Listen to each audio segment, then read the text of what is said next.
Hi, Blaise. Welcome. Thanks for joining me. It's very nice to meet you. How are you? I'm doing pretty good. Thank you for having me on. Absolutely. Thank you for being here. Let's start with a quick intro to start things off. Can you share a bit about yourself and also tell me your carnivore journey? How did it all start?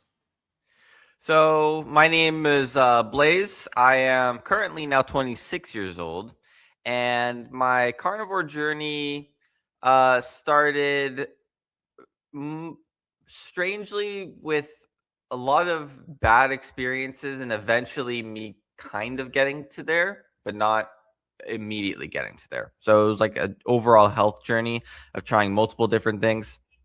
So I grew up in my life. I grew up pretty much mostly with a lot of plants. My parents would always serve me a lot of plants. I'd always have a lot of fruit, especially.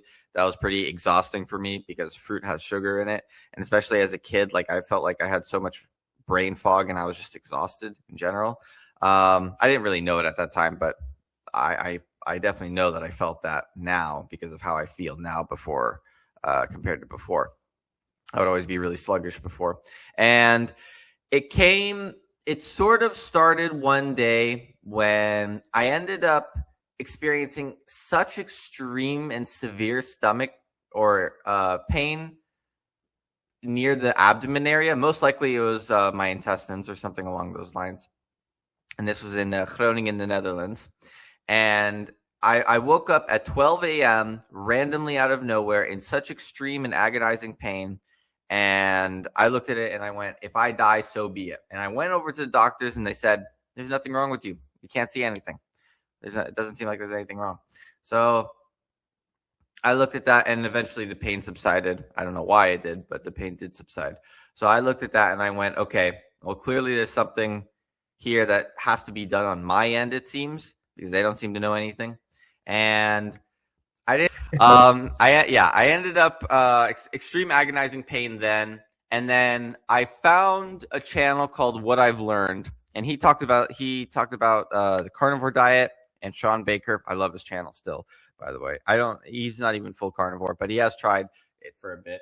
Um, and I learned a lot from him. And one of the things he talked about was fasting. So I tried fasting at that time, and this was 2020 or 2019 ish.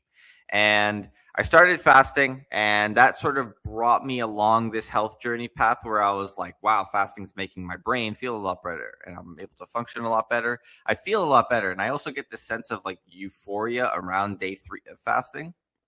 So I keep doing these fasts, and then eventually I come to not I wouldn't call it full carnivore, but I definitely call it like heavy meat based. And I did the heavy meat based and I really did like it, but I feel like I wasn't fully satisfied. Like I always wanted more. I always wanted to see if there's like a better alternative, right? Because that my personal thing is just test whatever works for me, and if I feel better, then I think it's going to be better. I think I should be going along those lines. But I also make sure I feel better along a longer period or a longer stretch of time. So yeah, that was sort of around Saladino area, but I wasn't really into the whole fruit stuff. It was more so meat based with like coconuts, maybe, but that I wouldn't call it Saladino because Saladino is like honey and fruits and stuff. And then after that, I moved from meat and coconut sort of more so to just, and that was also because of monosaturated fat content that I heard about it anyways. And then I moved from uh, that to full carnivore. I got lucky. I found Anthony Chafee, and I looked at that and I was like, this is really interesting. So I try it, and I told my parents this is what I'm going to try, and my mom literally panicked to the point where she refused to cook anything and she first refused to serve me any food at all. And she was so worried about my health because I'm going to get a heart attack or whatever. And I personally looked at this and I said, okay, and this is for anybody out there, any young kid out there who's also doing it, or at least anybody who's staying with their parents and going to college at that time. And I looked at it and I said, I'm going to have to find a way to make sure that she knows I'm like really serious about this. And you can go with the carrot or the stick. I went with the stick, and I basically said, this is kind of bad, but I basically said, I'm not going to eat any food until I go, unless I'm eating full carnivore. That's the way it is right now. And I threatened her basically in that sense. I will fast, because I don't mind fasting because I have fasted so long, and she hates seeing me fast too, because I fasted for 9 days on end.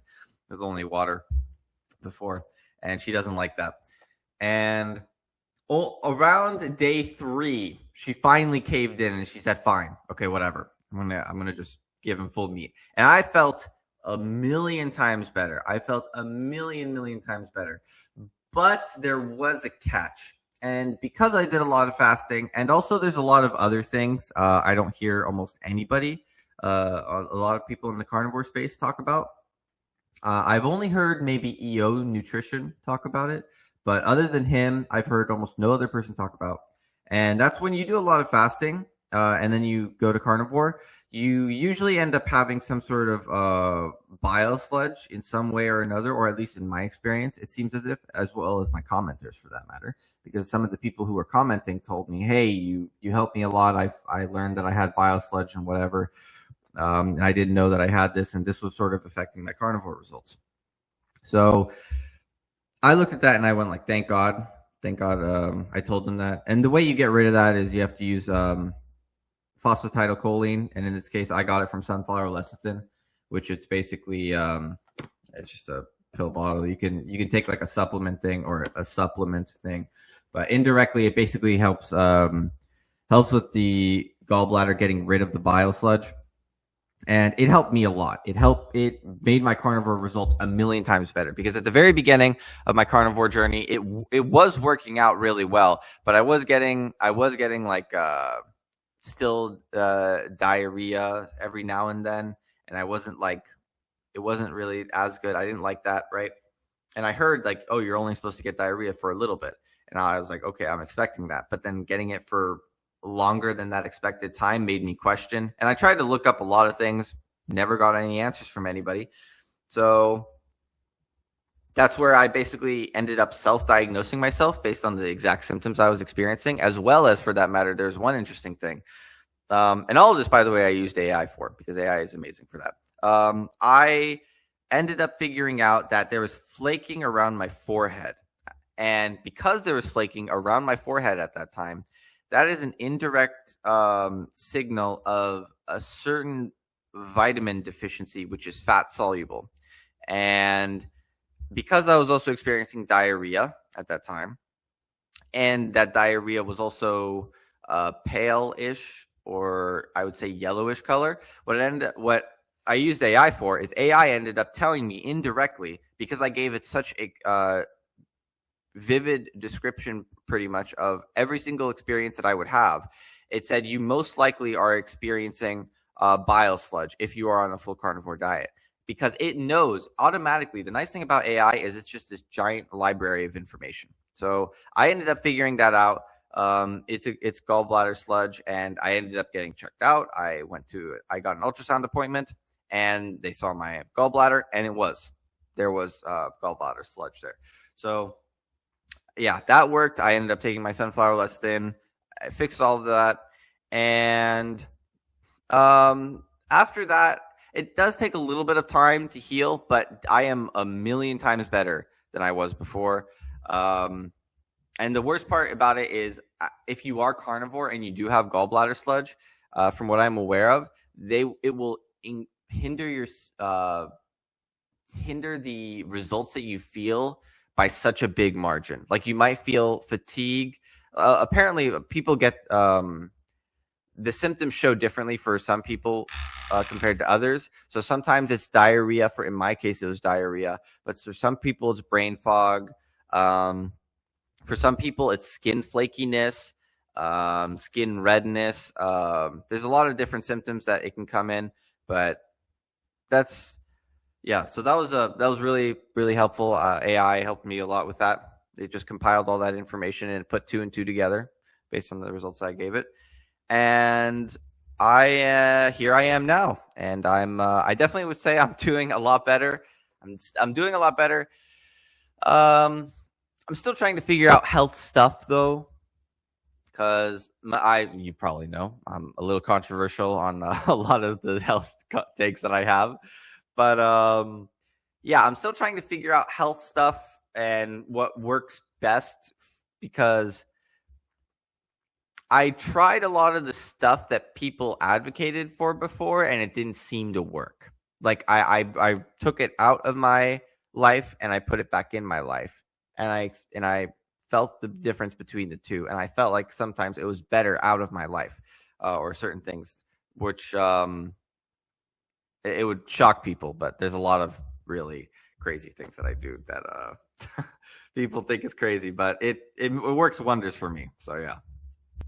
I think that's pretty cool and also interesting at the same time because, first thing I want to address, I feel like you quickly jumped into carnivore, like after you did your research. I guess I want to clarify, like, how long did you do your research? Was it like, I know you found Dr. Chapey talking about like plants. Did it took you like months, or did you just like something's making sense a lot here? So I'm jumping in. Yeah, it was basically something making sense. When I heard about it, I was like, "Huh, that makes sense." Because he basically explained, he was talking about like phytotoxins and how phytotoxins exist in plants. And to me, at that time, I had really, really bad acne, like extremely bad acne. So I looked at that and I said, "Huh, phytotoxins. Like, is there something here? Like, I'm getting inflammatory reactions all over my body, especially my face. So what exactly is happening here?" So I sort of put two and two together there. It wasn't actually quite the inflammatory reactions on my face wasn't exactly because of phytotoxins. It was for a different reason. But regardless, removing plants did end up helping it quite a bit, or it ended up helping my face and my skin, I would say, a lot more. And when it comes to how long it took, the fasting started in 2019 or 2020. It went all the way from 2020 to 2022 or 2023. And that's when I started carnivore, like actually started carnivore. And I was on and off carnivore because I was experimenting. I was like, there were certain things that I still had at that time quite a bit. For instance, ice cream. I had a lot of ice cream back then. So I was like, well, can I still have carnivore and ice cream? I tried it. It didn't work. I had chocolate. Can I have chocolate and carnivore? Didn't work, by the way. None of that worked. I threw up miserably with chocolate. That one was probably the worst of the worst. I despise chocolate so much now just because of that experience. It's very strange. Like I ate chocolate before, and I would say I had a sweet tooth. Like before I even did carnivore, I ate a lot of sugar. We went to this place called What's Beef over in Frankfurt, and they had like these really, literally, I would call it artistic milkshakes, because like you just wouldn't see that kind of a thing. And there was just a lot of these, artistic milkshakes. There's also one place in the Netherlands. I can't remember where exactly it was. Also did something like that as well over there. And I honestly tried it. It didn't work for me anyways. And not only did it not work for some reason, when I was carnivore and then I went back to it for like a couple days, because I could only do it for a couple days before it like made me feel miserable, or it was just really bad. When I went back to it for a couple days and whatnot, I was like, wow, this doesn't even taste how I remember it to be. So, and that was where I learned also, taste receptors are very heavily influenced by the gut microbiome. So because I was carnivore and at that time, and I suddenly started to add chocolate back, or ice cream back as an example, the ice cream and the chocolate didn't taste the same. They didn't taste as good. And my best example of just how big of a role the gut microbiome plays in influencing taste was whenever I would have chocolate or ice cream, I would eat it. The first day I would eat it, the chocolate or ice cream actually didn't even taste good. I was just eating it because I wanted to see what would happen. I was like, it was a test. And then the second day I had it, it tasted a little bit better, but it still didn't taste as good. And once I got to a week, which for both of them was about a week, I felt miserable once that week was basically by the end of the week. I threw up on the chocolate, like I literally threw up, and my stomach was just freaking out over it, and I was like, okay, I'm not gonna give that anymore. Not gonna give chocolate anymore. I on the 7th day I ate chocolate again, and I think I ate one bar of chocolate, and within the next, I think 30 minutes or hour, I just threw up. I just violently heaved. So that was pretty bad. And for the ice cream, I just remember feeling really slow and sluggish. And my personal way of testing that, by the way, is video games. I play this really competitive video game, and that's what I'll do in order to see if my brain is like really functioning well or not. It's called League of Legends. I play that game. And if I'm playing League of Legends, what I consider badly, it's sort of like 4-dimensional chess on steroids. That's the way I like to view it, because there's so many more variables that come into play. And when I was playing that badly, I was like, something's wrong. I'm clearly not playing as good. And I know I'm not playing as good. I'm losing a lot more games. So that was sort of my sign that video games was a really good indicator for me to tell whether or not I was experiencing brain fog. Because one of the big things about this brain fog stuff is it's a little bit hard to tell sometimes, because you don't necessarily know if you're unlucky, for instance, or if you're just like playing poorly, it's, you don't know if you're unlucky or if you're genuinely just playing badly. And in that case, I knew I was playing badly, because it was just a long enough track record. Like, you don't lose that many games. So that's what I did. And yeah, I would say that's how my carnivore journey went in terms of time and in terms of how quickly I jumped into it. I literally just jumped into it the very first day I heard Anthony Chaffee say that, because it made sense. And I said, what the fuck? I might as well experiment. Right. So that's basically how I looked at it. Yeah, that's pretty cool. A lot of changes there, like in a short time. Curious, what was your favorite food before carnivore? I know you just mentioned like chocolate, sugar, chocolate, this and that. Was that your favorite food? Oh, my favorite food before carnivore, it was actually oleo raisin capsaicin, which is basically spice. Not just any spice, pure spice. I was a extremely heavy person on spices. I mean, I can even show you some of the old bottles that I have, because I'm pretty sure I still have the old bottles. It's called the N sauce. It's basically pepper spray. Pretty much. You're eating pepper spray. And anybody, if you touch it and then you like touch your eyes, or you touch God forbid, your regions down there, you will burn. I swear you will burn. You won't even know it's on your hand, but you will burn. Because I've had so many of my friends try it. They're like, what the fuck? At the time, they're like, what the hell's wrong with you? Right? So they try this stuff, and they're like, oh my God, Blaise, this is terrible. And then they accidentally also touch their eyes, and they're just crying. They cry after eating it for like 30 minutes, and then they touch their eyes, and I'm like, oh God, no. And then they cry another 30 minutes or hour, and I'm like, guys, don't touch your eyes after you eat this stuff, or after you touch the bottle, especially. It's just terrible. So yeah, I was definitely a spice addict. I had a lot of spices. I mean, a lot of spices. That was definitely my thing, I would say. Spice was my favorite food. Chocolate and ice cream were nice. Ice cream is definitely my dad's favorite food, but spice was, I was way too much into that. I was pretty extreme about that. So yeah, that food sounds dangerous. Yeah. I just wanted to bring this up because you mentioned about other like health issues. So you had like acne, what else, like gut issues, and you went to the doctor to go for a checkup. Like did they pretty much like offer like a treatment plan, or maybe try to suggest something like maybe change of lifestyle, or like maybe take more medicine or pills maybe to treat acne or like other health issues? Yeah. Basically, I already tried the acne thing the acne medication that they tried. I went to a dermatologist, for instance, for my acne. Tried their procedures with light, involving light as well. By the way, and when I was doing the procedures with light, they were having students and interns, and these students and interns were so unbelievably, I'm going to say this because I absolutely despise it.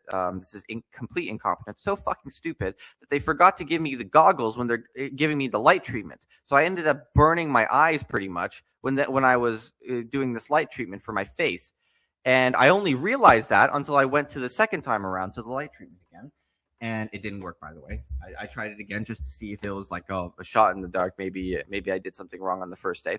And I only realized it on the second day when there was different people, and they gave me the goggles this time for my eyes, so I didn't burn my eyes. So that was a complete incompetency by the students, I would say. So, and I don't see a good if this is how students are being how incompetent they are at the very beginning, that they're basically burning a patient's eyes without even letting them know that, by the way, or realize that, then congratulations to the medical profession in a couple more years, because it doesn't look like it's in a good spot.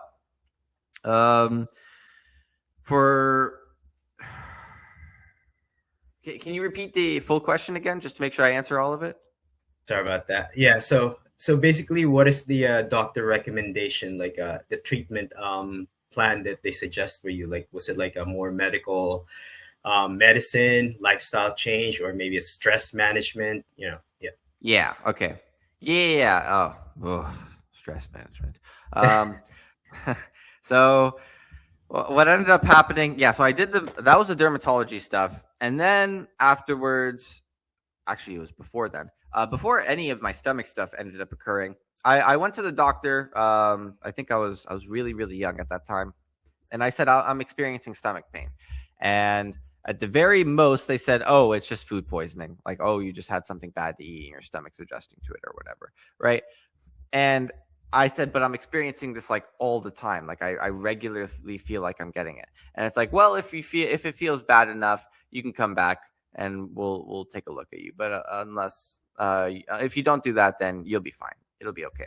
And before then, I experienced stomach pain frequently every single time after I eat, not just like once or twice. Every single time. I thought it was normal to feel pain and bloating after you eat. And I grew up on that. So that sort of sucks. But I experienced that pretty much for a solid like 19 years of my life, or 20 years of my life, before I started fasting. And I felt like what it was like to not experience that pain. And I was like, holy shit, it's actually food causing this. And it's bad food causing this too. So there was that. And then it was. I would just say it felt like the doctors didn't really know. Like it feels like what the doctors are there to do is they're there for immediate symptom relief. They're not there to like actually cure the underlying problem, from my understanding, as well as basically for my small period of time where I was learning to become or go along those lines of a doctor. And that's basically what you do. It's all of this is like symptom relief. It's not actually what I would say curing an underlying problem.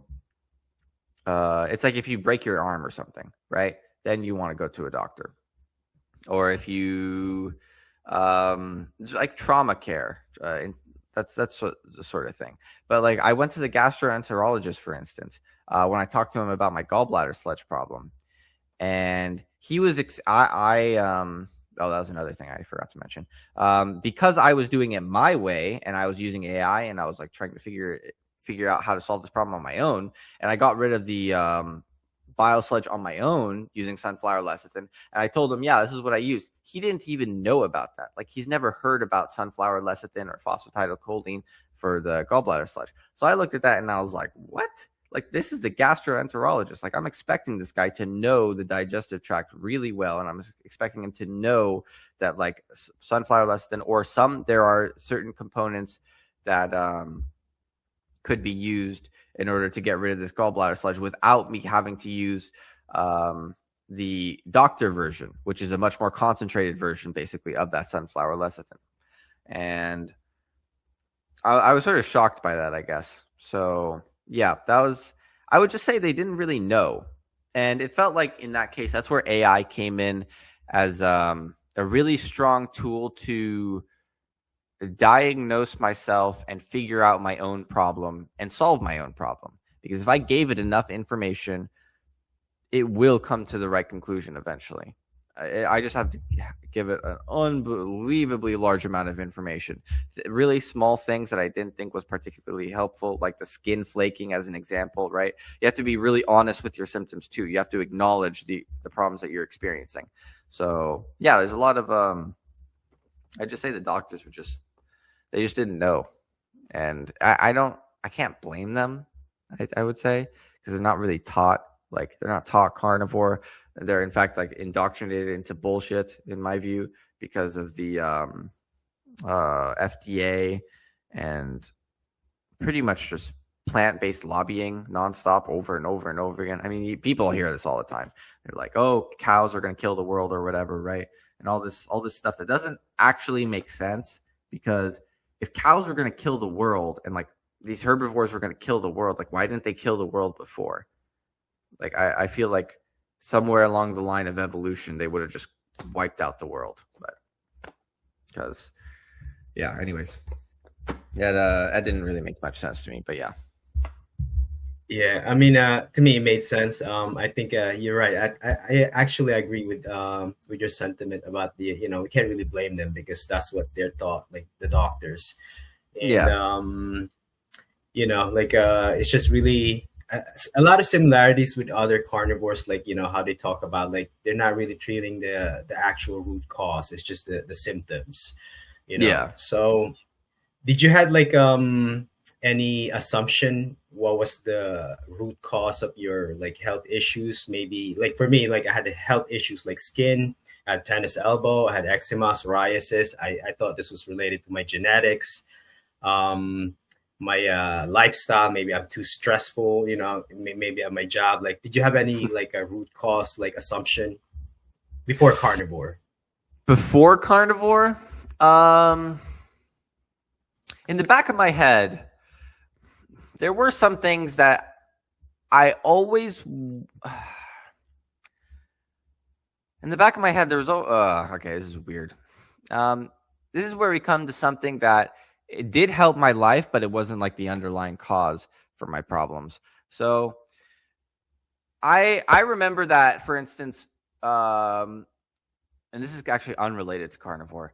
When I went outside to exercise, I felt unbelievably exhausted and I felt terrible. And I always heard of somebody say something where, and this was kind of related to my tissue remodeling video where I talk about like blood flow and stuff, and I think that's pretty important. But I always heard something along the lines of, I stopped exercising for a bit and then I started again and I felt like I was going to throw up. And I was like, why am I going to throw up? What's the reason? And they said, oh, it's because there's not enough like oxygen in your stomach, or there's like something along those lines. So, but then that got me thinking, and that was a long time ago. And they said, hey, or that made me say, hey, wait a second. So if there's not enough oxygen in my stomach, then that means it's over the rest of my body. Or like where does that go? Like, that didn't make sense to me at first. And I was like, does that mean that it just like disappears from the rest of my body the second I start working out or something? Like, so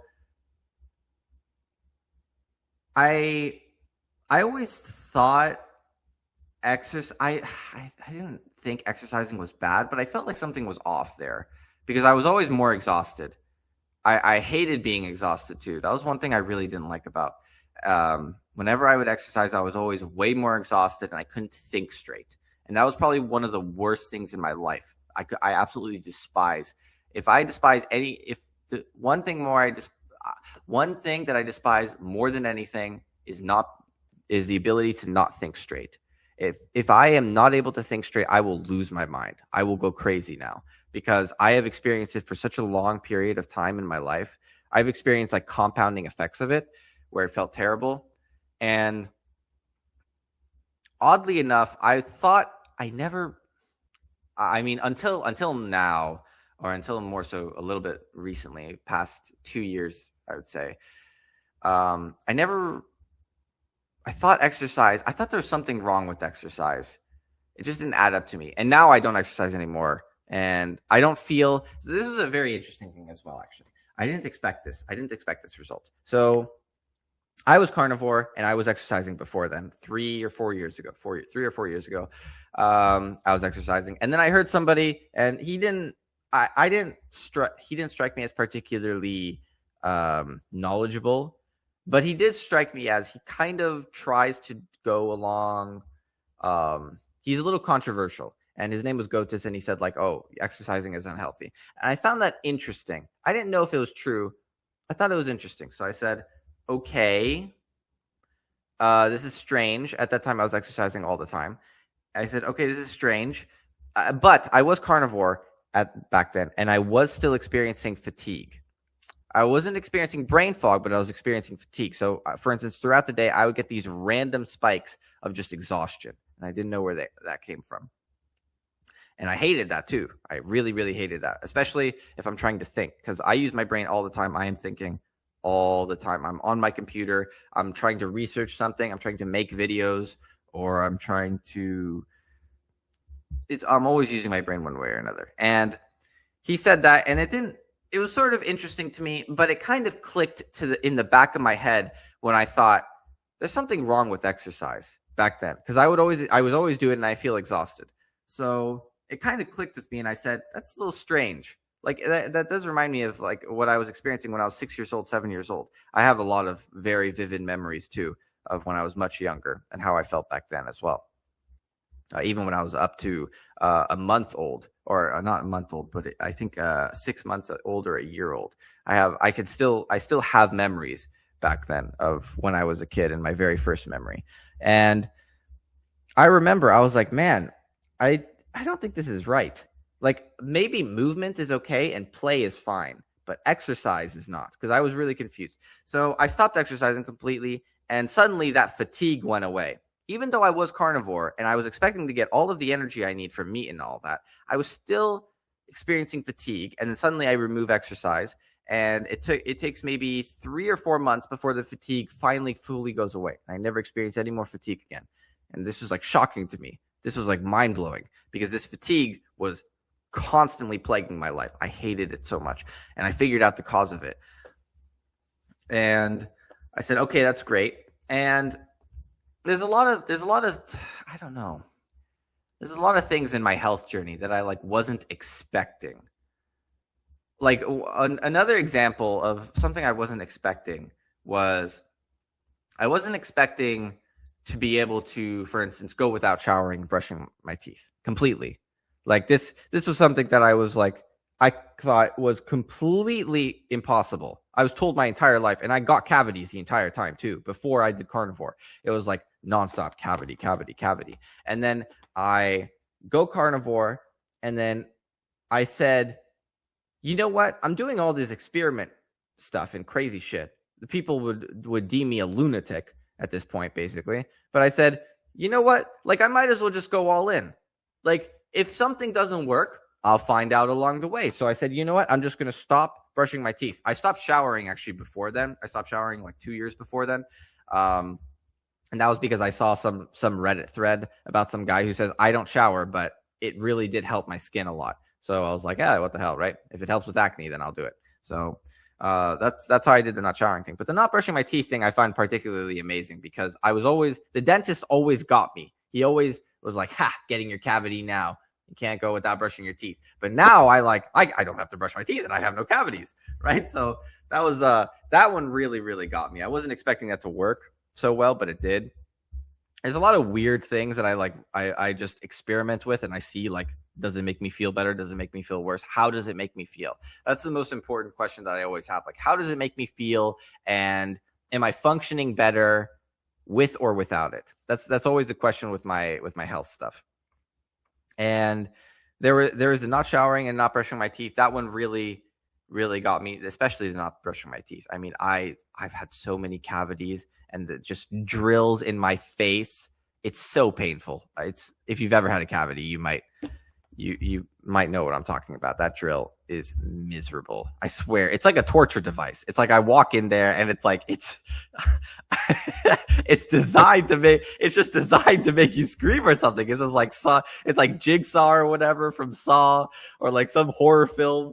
Like you hear the saw noise, and I'm like, no, please help me, right? So this is what it felt like going to the dentist for me. It was just bad. So, yeah, that I swear it was bad. It was just so miserable. Like a lot of misery behind that. Yeah, there's a lot of health stuff. That sounds like a torture chamber. Yeah, yeah, right.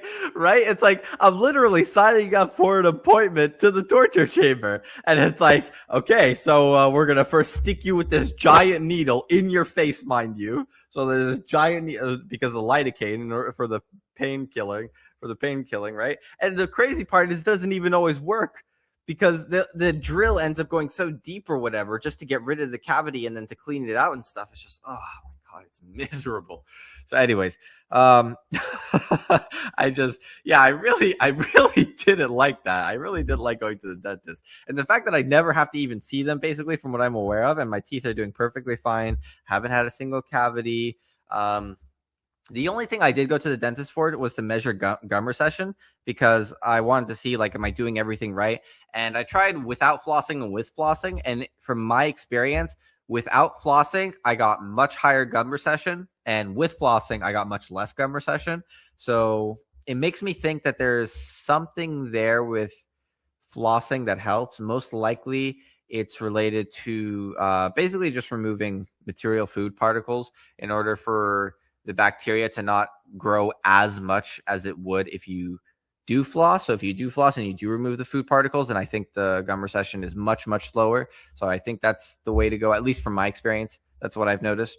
In my health journey, there's been a lot of weird things that one of the other things that I've more so done recently, and it's more so a recent experiment, and I find this very interesting because it feels like my body's adapting very, very quickly, is exposure to sunlight before and after.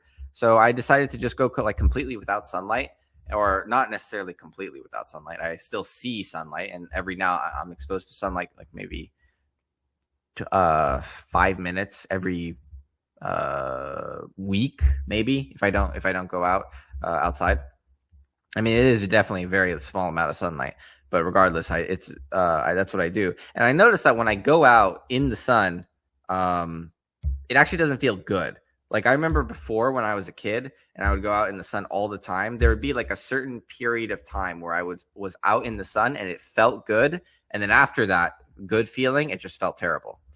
And that's also because of vasodilation, specifically what sunlight causes, which isn't necessarily a good or a bad thing. It's just an adaptation process.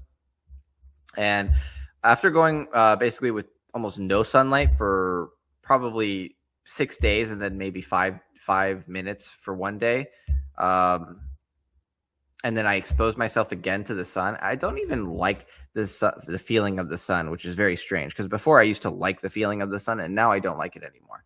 And I found that very interesting. So I think it's just the body's ability to adapt is very, very good. And it's very like receptive to what external nutrient sources is it getting. It's able to do all of that. It's able to tell, like, am I getting enough vitamin D? Where am I getting it from? Because for instance, if it's just, I don't know, it's really interesting. It's really, really, really interesting. So yeah, I do a lot of weird things now. Not showering. I don't brush my teeth. I don't go out in the sun. I do a lot of other strange things. I don't exercise. I eat only meat. I really do like fish too. Every now and then I say skin is one of my favorite things of all time for food. Oh my God. Fish skin or any skin. Oh, I love the taste of skin so much. But yeah, it's strange. It's strange. My health journey has led me to a very strange place. I wasn't expecting it to lead me here. It's in fact the contrary to everything that I thought was healthy when I started growing up. Because when I grew up, I thought exercise was healthy. I thought the sun was healthy. I thought vegetables were healthy. I thought brushing my teeth was mandatory. I thought that I had to shower in order to save my skin. I just came. It's like it's weird. It's like, for some reason at this point, I might as well just start doing the exact opposite of every single thing that I hear is healthy, just to like see if it's true or not. Because I'm like, yeah, well, fuck it, why not, right? Might as well try something new. Because at this point, I'm just in such a weird spot. Like, I wasn't expecting to be in this sort of a spot. It's like, they always told me, like, if I don't shower, I'm gonna smell terrible, right? And I don't smell terrible. Like I really don't. And mind you, I have a girlfriend, and she's been with me, like, we've been intimate and whatnot, and she knows I haven't showered for 4+ years or whatever, 5+ years. I just stopped counting at this point because it's been so long. She knows I haven't showered for that long, and there's no problems during intimacy. There's no problems with her even wanting to like cuddle up next to me and stuff. So another like point to a lot of people saying, "Oh, you don't shower, well, you must not have a girlfriend." It's like, no, I do.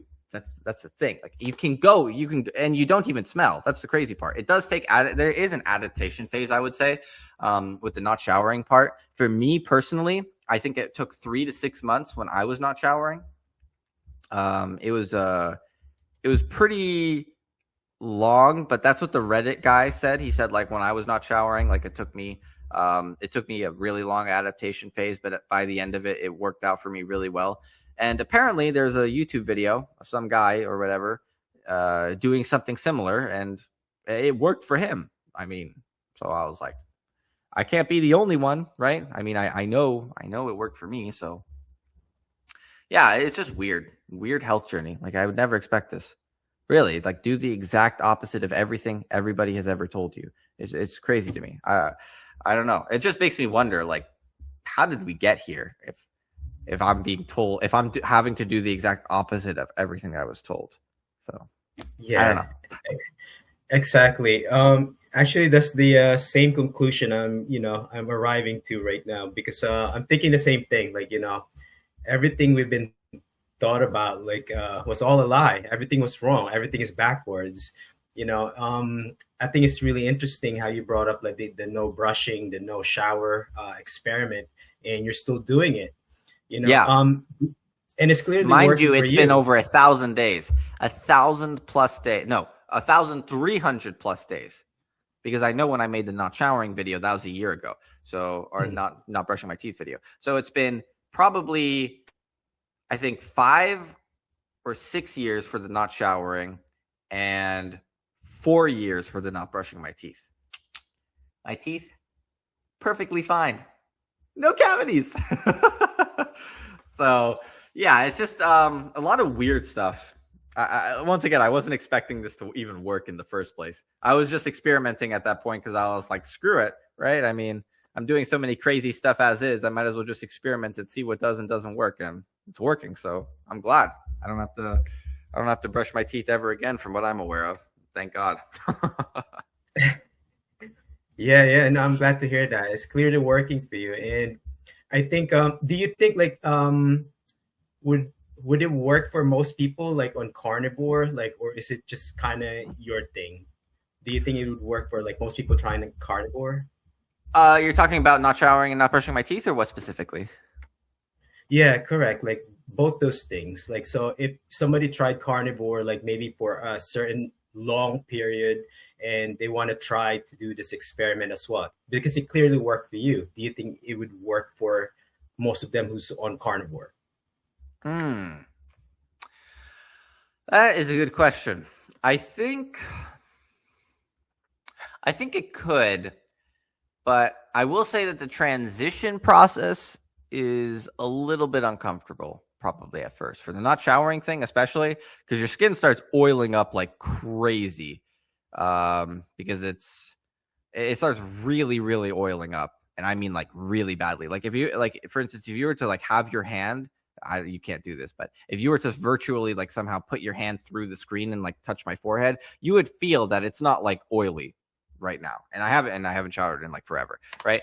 But when you do that at the very beginning of the not showering process, if I put my hand over my head, right, or over any part of my skin, the oiling is just extreme. Like, it's it's so oily. It's that part's a little bit uncomfortable. Also, probably the smell. You from what I remember from not showering, the amount of time it took for me to smell normal, or what I would say like not smell badly, was 3 to 6 months.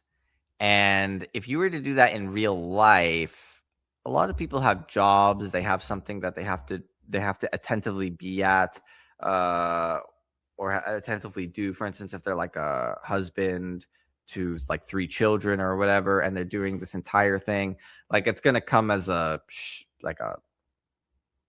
curve ball out of left field or whatever, just out of nowhere. Like everything starts smelling bad in the house, and then everybody's complaining and stuff, right? So it's like I could see it being problems in terms of like practically for them for like a small period or a small time frame.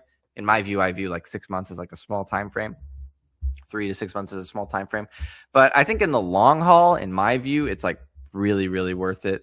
You don't even have to probably fully commit to it either. You can start lowering the amount of time that you're showering instead. So for instance, of like showering every day, you can shower like once every 2 days, and then once every 3 days, once every 4 days, and you do it progressively. I think that works, or that could probably work a little bit better. For not brushing your teeth, I would say if you don't floss, I have noticed a big difference in terms of the breath, the smell. So that was another thing. Practically speaking, I personally think a lot of people are too scared to try that because they don't want to go to the dentist by accident, right? Or maybe they're doing what's called carnivore. They say they're doing carnivore, but they still have like some sort of sugar thing in there. They still have like some sort of sugar-free thing in there, right? Like that's not carnivore. When I say carnivore, by the way, I'm going to say this over and over again. I mean full carnivore. I ain't adding nothing else. All right. If you're adding like a little bit of something else, then maybe I can see this not brushing your teeth thing working. Not working for them, I mean. But if they are really full carnivore, like full carnivore, and I usually, when I say full carnivore, this also is mostly, in most cases, directed to the people experiencing the most problems, because those are usually the people who go carnivore, from what I'm aware of.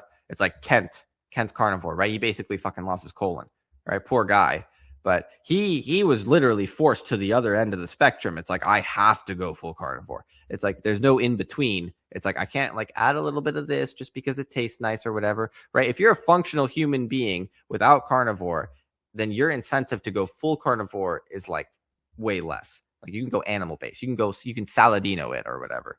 And even I don't think Saladino's doing too good right now, especially after I've seen his belly. But yeah, I mean, geez, have you seen his belly? It looks like a gorilla. I mean, I haven't seen a new episode or anything yet, but I mean, I've seen his past clips. Yeah, it's crazy. He looks like a gorilla. I mean, if I like were to compare him to like a human being, like if you were to like look at I don't know if you've seen like the evolution chart of like the gorilla evolving into human or whatever, however it looks, right? But if you were to like sort of look at the belly of that gorilla in that evolution chart, and you were just to put that right on top of the current day human, that would be Saladino. Like his belly is so distended. It's like, it's scary. It looks weird to me. I don't know. So I'm never going to get that out of my head either. I can't. That's too weird. That's way too weird. Yeah. So yeah. I just feel compelled, like, to share my story to you. I'm gonna ask you a question by the end of this. I'm gonna try to recap it real quick. So I went to a dentist because it's related to the dentist teeth experience experiment you're doing, because I'm trying to do this thing, and I'm glad you mentioned like full carnivore, because that's an important distinction. If they're like, adding with little like sugar here and there, but I don't think that's gonna be full carnivore. It's not gonna be ideal for them to do what you're doing right now, right? So so I went to the dentist. I also have a lot of like gum, teeth problems, like cavities. sensitive gums, so they would always have to numb it before like just doing cleaning, right? So Ugh. I went for a visit 2 years ago. Last year, twice every year for cleaning, and they said it's been cleaned, like no tar, no plaque, and then so they asked me like, what did you do with your teeth? And they said, I just said I'm doing carnivore and I only brush once a week, right? And I still do flossing, I still do mouthwash, but I only brush for 1 week. This is, and then they said, no, actually your teeth looks inflamed. This is after they complimented me Yeah. and after the cleaning is done. So, it's straight up BS. Do you think I Yep. should still go see the dentist, go back to the dentist, or no? My personal opinion, no. I've had so many experiences similar to that. I purposefully, by the way, every single time I go to a doctor's office, I intentionally never tell them I am carnivore. Never, ever, ever, ever, ever in my life. Because I know what their response is going to be. They're going to be, oh shit, we have a problem now, right? No, but the second I don't tell them I'm not carnivore, I just keep it. I say nothing at all. They go, everything seems to be perfectly fine. And I go, yeah, you're right. It does seem to be perfectly fine. I'm out of here. Right. And then I say, oh, by the way, before I leave, I'm full carnivore. I eat only meat and I haven't brushed my teeth in God knows how long. I'm out. Bye-bye. I get a completely unbiased opinion first before I express like what I actually do. And I remember there's this one person, I went to this one dentist who actually was honest. I don't usually experience this, but this dentist was like strangely honest. And I think he was honest, and he was more so honest with himself because he has experienced or seen something in his life which is contradictory to his field. So what I mean by that is I went to this dentist while I was living in Merced back then, Merced, California. And he was the one who would see my teeth, and I would say like, hey, I'm not brushing my teeth and I'm not flossing. And this is like, can you do like x-rays? And then now I come back to him and I say, hey, now I'm flossing. Can you do x-rays? Can you like see, like, is there gum recession and whatnot, and do these tests for me? And he was the one person who was actually honest, because I told him at the very end of that entire session, I said, by the way, I just wanted to let you know, I'm full carnivore. I don't drink I drink nothing but water. I don't have any sugar. I don't have any of that. And I eat only meat, basically. And this is what my teeth are like. And I don't brush my teeth. And he was sort of confused at that by first. He said, I don't believe you. But I said, like, no, I'm being dead serious. Like, this isn't a prank. I am completely honest with you. And he said, well, that's interesting. And I said, why is that interesting to you? Most people usually get freaked out by that, and then it just remains at like freaked out. Why is that interesting to you? And he said, well, the reason is because in my family and actually in my culture, we would put this black stuff over our teeth, and we wouldn't be eating sugar, and we would actually only be drinking water. And we did a lot of these things, and my grandmother's teeth were perfectly fine. But suddenly, I come to the United States. My parents immigrate over to the United States and whatnot, and I notice their teeth aren't as good. My grandmother's teeth are better than my mother's teeth. So he was kind of coming to some conclusion himself of like, this is strange.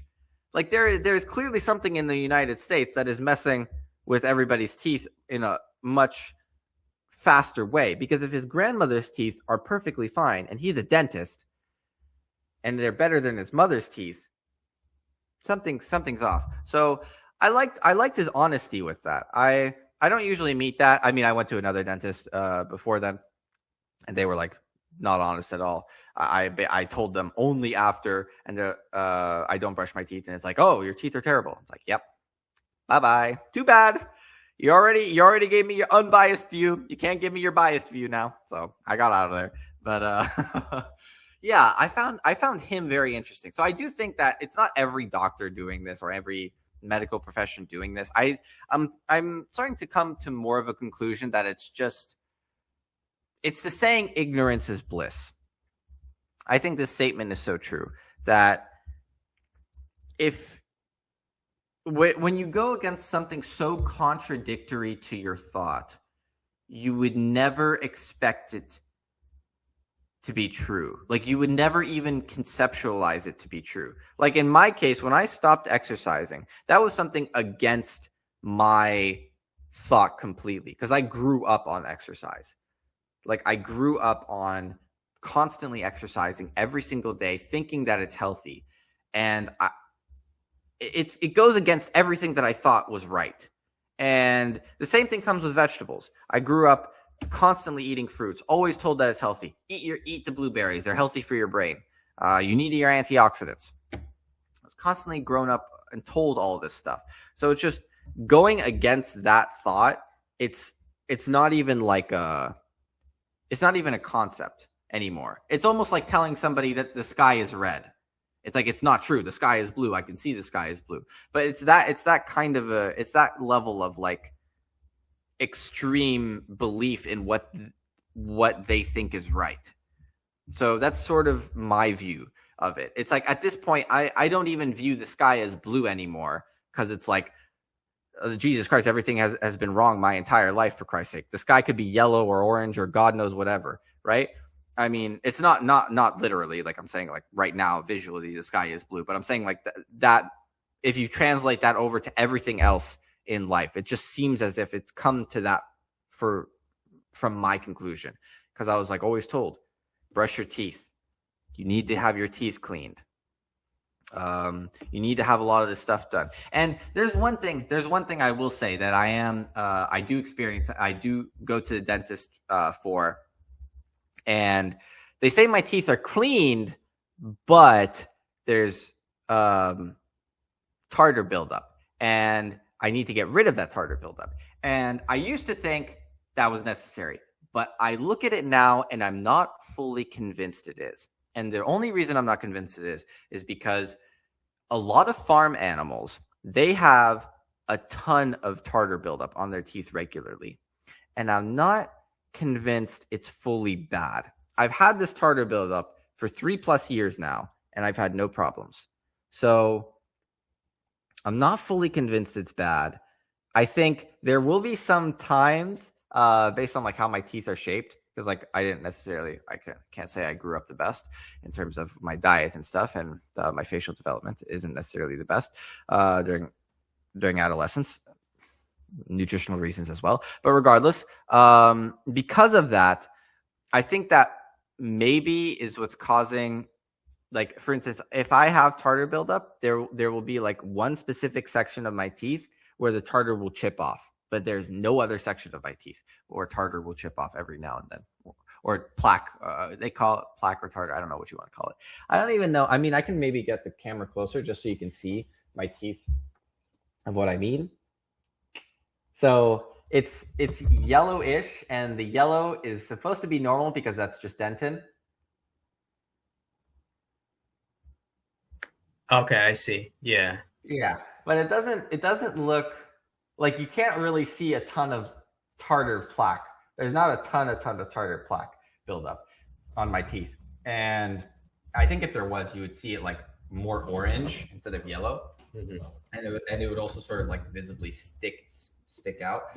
But if you look at, I think the best example is just to look at animals, like farm animals, and look at the tartar on their teeth and look at the buildup on their teeth, and then you just compare it to yourself, and then you would maybe see that like this tartar buildup that they're talking about of, oh, it's terrible for your teeth.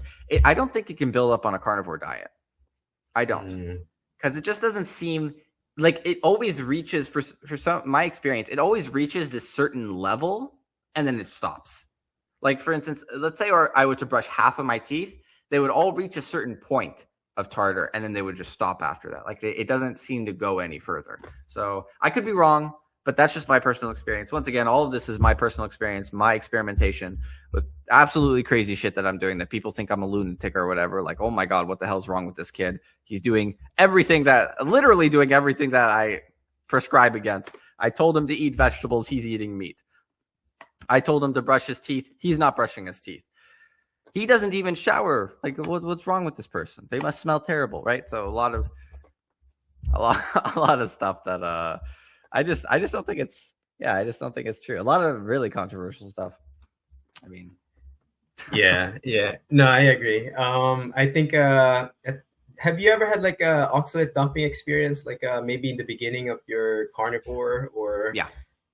Mhm. Oh yeah, I'm convinced. I'm convinced that I did. I remember towards the beginning of my carnivore journey, there was some period of time where I don't know how to describe it, but it was miserable. It was more miserable than anything. It was like I felt amazing on carnivore, and then there was this brief period of time. It was maybe a couple days or maybe a week, I remember.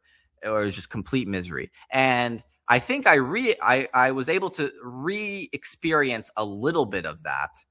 And that was when I added chocolate back in and when I added ice cream back in back then. I tried adding tons of things in just to see if it would work.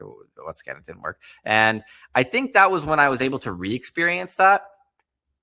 And I was like, wow, it really does exist. Like there is a really, it's noticeable. It's noticeable. And I feel like it's noticeable too. So I do think that there is something there. I'm convinced that there is something there. But that's just my personal experience. Some people experience it more than others, but yeah.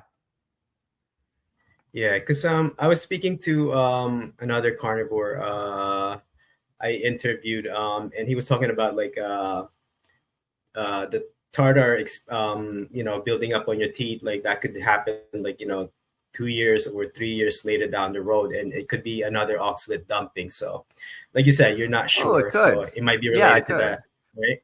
Yeah, I'm Mm. not entirely sure. I mean, honestly, I've never brushed my teeth, but I could just go brush my teeth now, right? and Yeah, see if I still get that tartar buildup or not. But that is actually a very interesting thought too. That is because it is oxalate. Yeah. Huh. Because it does yeah. want to always interact with the mineral. I'm not sure if you've seen the biochemistry videos that I made, but I talked a lot about biochemistry in a lot of my videos. And that would make sense. That actually would make a lot of sense. Yeah, I would have to check it. I go to your channel and check that out. Yeah, That's very interesting. Who is that? I'm very curious. I don't know who that is. yeah. His name is Patrick. I'll send you his video later. Yeah, because I talked to him. We chat and then we talk about like he knows a lot about the oxalates. So this is interesting because I'm gonna be 2 years carnivore like in May. So I'm thinking, oh, am I gonna experience another oxalate dumping around that time? So I'm trying to like brace myself, for something to happen. Yeah. Yeah. No, that is really interesting. Okay. Yeah, it's good to know. It's good to know. Blaise, what does a typical of eating for you look like now that you're carnivore? Like, do you eat pretty much the same thing, or do you keep it like consistent? Maybe you can walk me through what you usually eat now. Okay. Yeah, that's a good question. Yeah, I made a what I eat in a day video just so people could see what I would eat. So usually I will have some sort of seafood-ish stuff. So for instance, I might have like a little bit of salmon, a little bit of tuna, a little bit of red snapper, a little bit of squid. Personally, recently I have been really, really into squid. I don't know why. That stuff tastes amazing to me right now. A little bit of that, but also I would rotate everything. So I don't have the same thing every day. So for instance, I'm not eating just ground beef and only ground beef for like 7 years in a row or whatever, right? I'm not doing that. I am definitely eating a lot of variety. So for instance, I might eat beef for what I would call it like a season. Like there'd be basically these seasons where it's like I really crave beef, right? And I just eat a ton of beef, and I eat beef for like 3 months, and then I'm like, oh, I crave a ton of pork now, and I just like eat a ton of pork, and then it's like, oh, I crave this, and then I just eat a ton of that, and I eat it basically until I stop craving it so much. So if I like chicken, then I eat chicken. If I like pork, beef, turkey, salmon, tuna, octopus, squid, caviar. Yeah, there's a ton of different things that I would usually eat, but I always try to rotate it. Number one. Number two, I personally like all of my meat blue rare. So I like it rarely cooked at all. If it's like really blue in the middle, basically completely uncooked in the middle, in my opinion, it tastes so good. I love the taste of that, especially Denver steak blue rare. That's like one of the best things that recently I've been craving a lot of, and I've been eating a lot of. It just tastes so good. I don't know why. That I also have. I used to back when I was able to order it. I can't order it anymore. But back then, I was able to order blood sausage. That is one of the best things I have ever tasted in my life. Blood tastes so good. I am a vampire or something, because that stuff is so unbelievably good. I swear to God, I am Count Dracula. If I had the opportunity, I would be like feasting. It'd be gallons and gallons of blood. I mean, it's terrible. I'm terrible. You even see my fangs a little like, right? But no, no. But really, it's just I really like. I really like the taste of blood. I would say. Another thing that I really like the taste of duck skin, especially.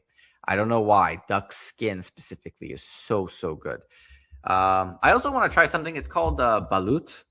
I don't know if you've heard of what it is, but I've heard about that before, and I was like, I want to try that because my friends are talking about that. So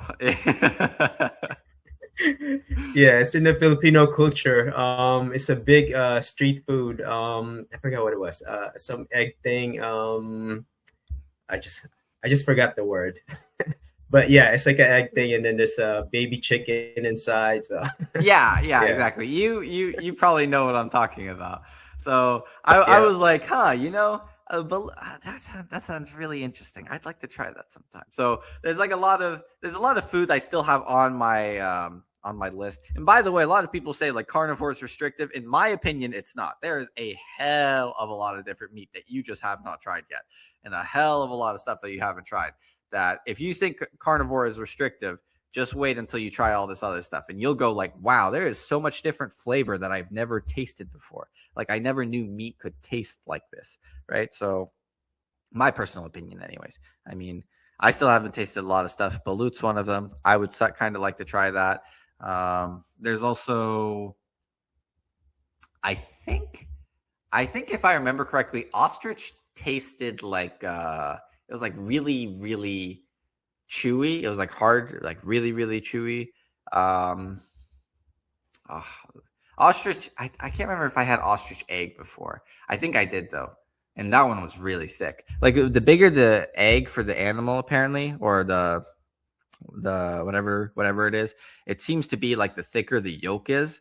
So like if you have like a chicken egg, like the yolk isn't as thick, but like if it's like bigger, then the yolk, like you like eat it and it tastes sort of like what's a good way to put it?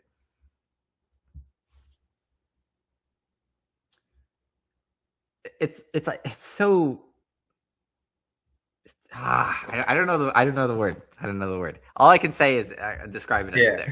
But, yeah. I think something related, maybe like dense nutrition. I don't know. Yeah. So, yeah, I'm really glad I've come to the conclusion that I have right now in my life with all the things that I've experienced. I mean, I'm really glad. I've somehow managed to go through all of that and come out on the end feeling a million times better, because I usually would go through my life and I'd feel like miserable, like really miserable in a lot of situations, especially with the food. I mean, bad food made me feel the most miserable by far. I'd say food is the biggest contributor. All the stuff that I'm doing might just be extra, just because like I I go the extra mile, and I'm willing to do crazy stuff because I'm weird. I'm just like, doesn't matter to me, right? Like, I don't care what people think about me. Oh, you think I don't shower? You think I smell terrible? Okay, that's cool. Or I don't shower. I don't brush my teeth. Okay. So, yeah. Yeah. Yeah. I think you mentioned like your daily food intake. I think you have a lot of option. It does not feel restrictive at all. Like, how you list things, like things you want to try, things you're already consuming. I think yeah, it just doesn't sound restrictive like in that aspect. Um, just gonna lead to my next question. What is the hardest thing about being carnivore for you? Like for me, has been like social gatherings, right? With Yes. family and friends, holidays, travel, and then cravings in the beginning that didn't go away till like after 1 year. Like, what's the hardest thing for you? Oh yeah, I remember those. Oh yeah. So I would say the cravings are pretty hard to fight against. I think the cravings are from bacteria going in stasis, because I know that gut bacteria do play a role in what you do and don't find tasty. So the fact that cravings are experienced, the only thing that would make sense to me is bacteria basically going into stasis and trying to wait out the long haul, because bacteria do that. And cravings were tough. The social gatherings part, this one luckily kind of wasn't too hard for me. I did notice though it kept me indoors a lot more. So as if I already don't stay indoors for basically over 150 hours per day with like no sunlight exposure of just like being inside a house. I would say meeting other people wasn't always my thing. I wasn't necessarily always a big thing on like clubbing or going out like that. I would just like stay on my computer. I'd like play video games or whatever. I'd learn on YouTube, watch videos. But the social gatherings part, that one's, I can definitely agree with that. Like my incentive to go to any social gathering is so low.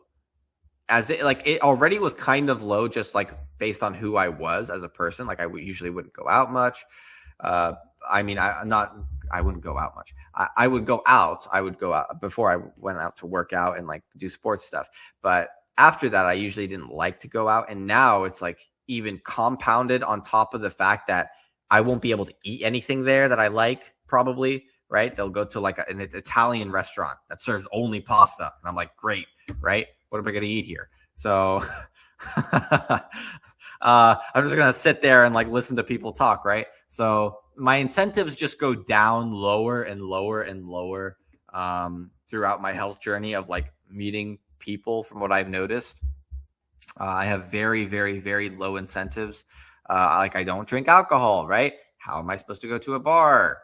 I only drink water. What am I like? Everybody's getting drunk and their breath smells terrible, and I'm the only person there who's like actually conscious, and everybody's just like going crazy or whatever. And I'm like, okay, guys, cool, right? So that's that's sort of, yeah, it's sort of my thing when it comes to I try to look at the incentive structure, and I'm like, how much do I really want to go outside? And then as I'm carnivore, it's just like that incentive structure of going outside. It's less and less and less. Like I don't want to go to the pasta place. I'm not going to eat anything there. I don't like it. The shared activity is much harder for me to find amongst people, which is why my shared activity is probably just video games at this point with most of my friends. I mean, I can't have a shared activity. It's hard. It's genuinely hard because like, what am I going to do outside? Realistically, that's the way I view it. I mean, the way society was built, it feels almost as if it's not built for what I like. Okay, I will say there's only one place in my life that I have ever been that I might be able to say, if they make a carnivore version of this place, I could see people going outside, like, and wanting to go outside. And it's a place called Groningen, Netherlands, as one example. It's or just a place that's very close when it comes to its urban planning, and it's very it's not like you have to have people who want to walk outside for some reason or another because they want to experience the aesthetic how aesthetically pleasing it is outside, right? And not a lot of people probably want to walk in the United States because there's roads everywhere. So that's already like an incentive structure that's like it's disincentivizing people from wanting to walk, and let alone go outside. Nobody wants to go outside in extreme heat as well if they're in like some terrible weather place. So yeah, I think it's hard. It's hard for me to find incentives to go outside. I don't, especially the social gatherings thing that you mentioned. That's the worst. That is the worst. Because I remember that on Carnivore. I was like, wow, I was invited to so many things. And I'm just like, I can't do that. Sorry. I can't do that. Sorry. I can't do that. Sorry. And I just like,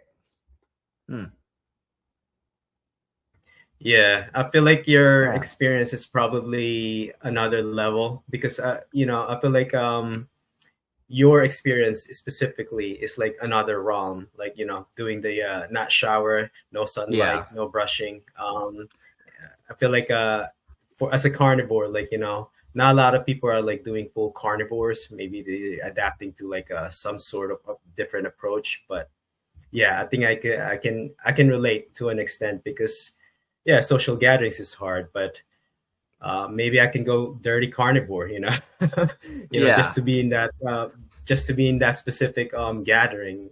Yeah. Yeah, exactly. It's sort of so. I mean, it depends. It also depends on like how extreme your case is. Because, so, for instance, if your case is really bad and like what I would call your incentive for carnivore is it really high because it's like without carnivore, my life feels ruined, right? Like my skin just flares up like crazy. You said like, or maybe my gums are like extremely sensitive or something, and then my gums become more sensitive and it hurts even more or whatever, right? So I think it really does depend on everybody's incentive. Like my incentives are very, very high because it's like if I go without carnivore, I'm miserable and I absolutely despise feeling miserable. I'm going to get like depressed and then I'm like, "Oh my god, this is even worse. I'm depressed and now I'm feeling miserable and it's like now and my skin's breaking out even more than it has ever before, right?" And it's like so many incentives for me and I look at it and I go like, "Why do I want to even attempt to go dirty carnivore?" Like somebody with less incentive who's able to go full carnivore and go not full carnivore and still get like pretty good results, their incentive is far less to just want to go outside. So I think it really does depend on everybody's incentive. Like really like how bad is it for you realistically? Because if carnivore really is that big of a game changer for you, like it was for me anyways, then like my incentive to go outside to these social gatherings is like zero.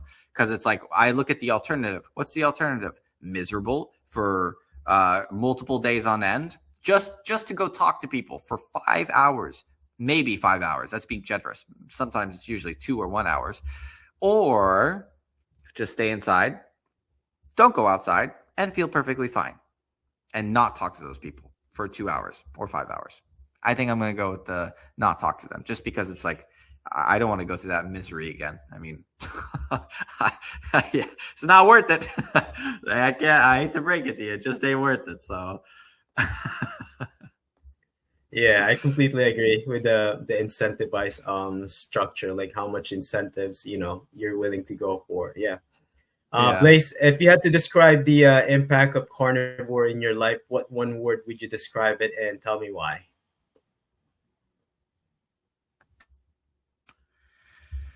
If there was one word, oof.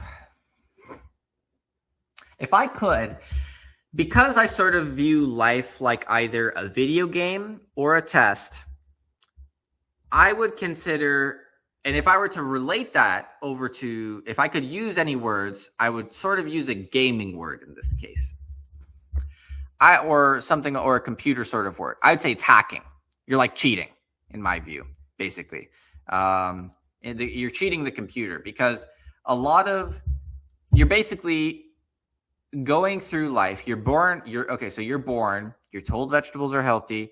You're told you have to shower. You're told you have to brush your teeth. You're told that you need the sunlight is healthy. You're told a lot of these. You're told exercise is healthy. You're told all these things, And you can be told a lot of other things. It doesn't really matter. You're just told a lot of these prerequisites, and they're like ingrained in your head.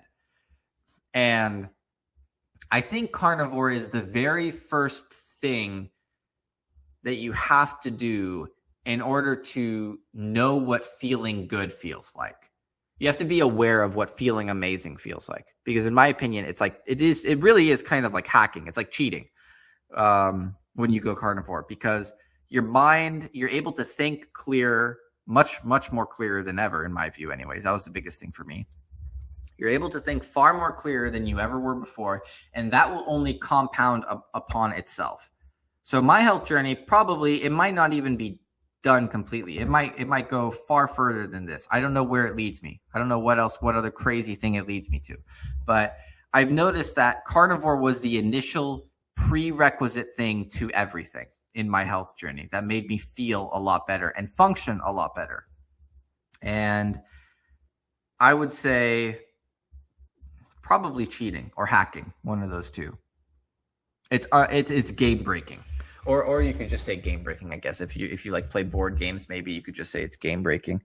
It really does change up the game of life, or the test of life, or whatever you want to call it. Because I think it's just too helpful. It's amazing. Yeah. Yeah, it's very interesting. I'm glad actually it's very creative the way you're looking at it like as a word, like something related to the game. Because it is, if you think about it, like it makes sense, like game breaking, so Yeah. yeah. Blaise, many people are like who's not in carnivore, they're mostly doubtful about this whole lifestyle, call it diet or whatever. If you can give an advice to someone just starting, or maybe they have similar health issues, but they're super skeptical about doing this because they have no clue. They think they're gonna get a heart attack. What would you tell them? I would tell them you might not be able to listen to me and relate to me in a lot of different ways. And we might have a lot of differences. But I think we both have one similarity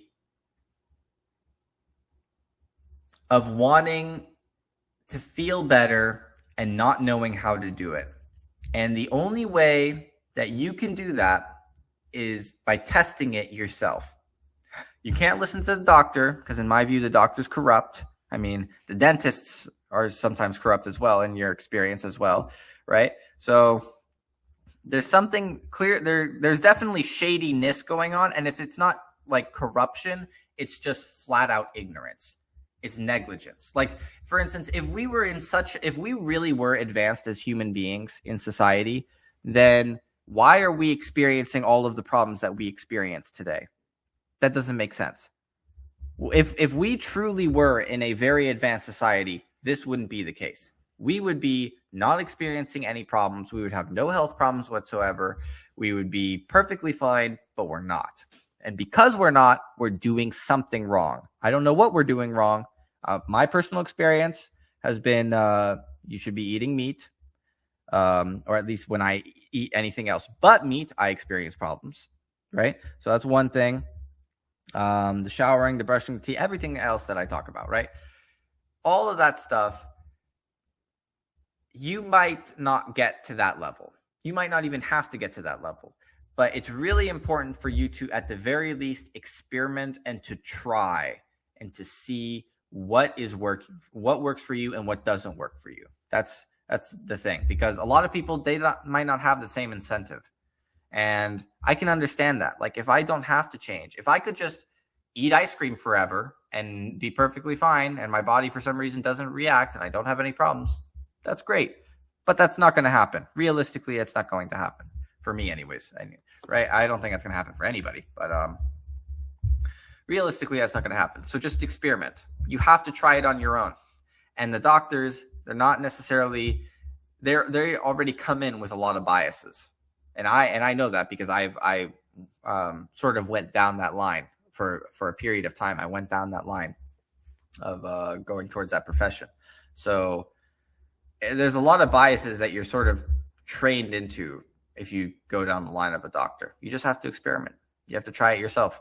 You have to be willing to step out of your comfort zone and say, I have to try this.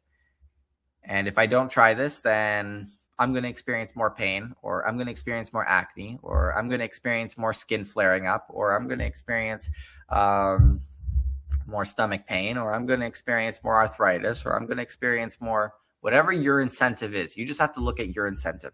Pit your incentive against carnivore or whatever health thing that you're having a hard time with dealing, or that you want to try, and just look at the incentive. Is it worth it? For you, it might not be, but who knows? That's my word stuff. There you go. Yeah, I like your advice. I feel like it's very realistic. Like we might not agree on every little thing, here and there, but it's giving me a very straightforward approach. Blaise, my last question is, what do you think about carnivore? I guess it's a community in the next 5 to 10 years. Do you see carnivore being in a good light or in a bad light? Maybe mix. Good light meaning you see a lot of people trying carnivore now. They want to hear more, and then at the same time, there might be censorship in the future, or maybe meat prices going high. Or what are your thoughts? Ooh, that is a good question. That's a very good question. Carnivore in the future. Okay. So I think there's a lot of things here. I can already sort of see it coming from YouTube, like emanating from YouTube. And it's just the way YouTube's incentives are designed naturally. But so for instance, if we look at a lot of the carnivore influencers that I grew up watching initially at first, a little bit of, not necessarily all of their videos, but I just grew up like introduced to them. I watched Steak and Butter Gal. I watched Anthony Chafee. I watched Saladino, because he was carnivore back then. He wasn't animal based like he is now.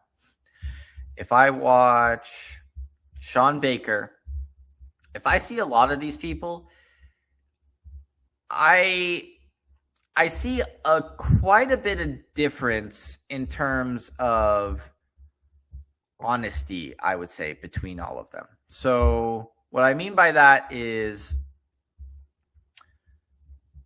I feel like the honesty of Saladino was minimal. Like there's not much honesty with him, because the amount of money that man has gotten from selling his supplements or selling his whatever, it doesn't, like, I see it going down the same light as everything else. Sadly, I don't like saying it. There will always be some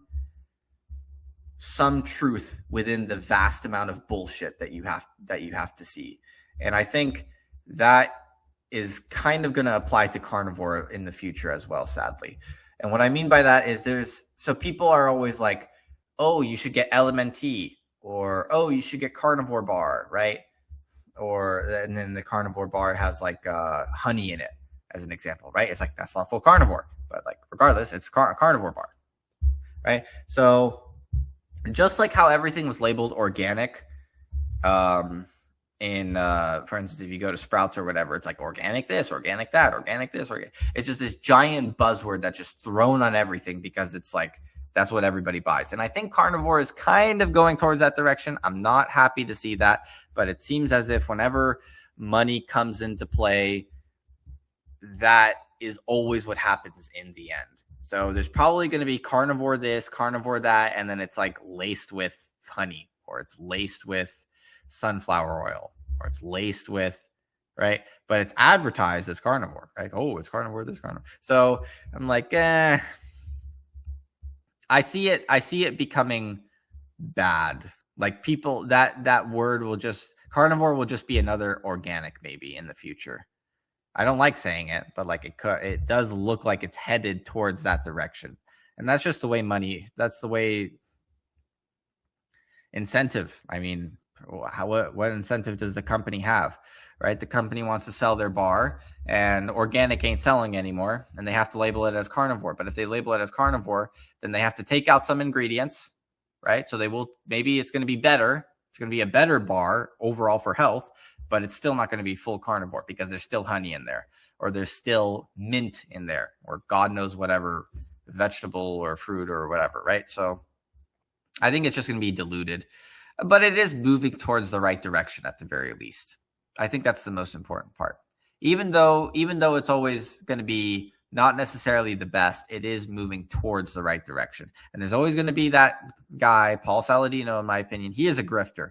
Like, this man is just looking for money any possible way that he can get, because he's selling you, because he said, it's like he says at one point, oh, you shouldn't drink coffee, it's terrible. And then at the next point, he's selling you coffee. It's like, what is going on? Like, that makes no sense. You're just advocating against coffee, and then now you're selling me your brand of coffee. Like, what is going, like, I must be missing brain cells here or something, because like you just advocated against it. So yeah, I always see it heading towards money, though. In the end, it's always headed towards money, but it will move the world, I think, in a better direction.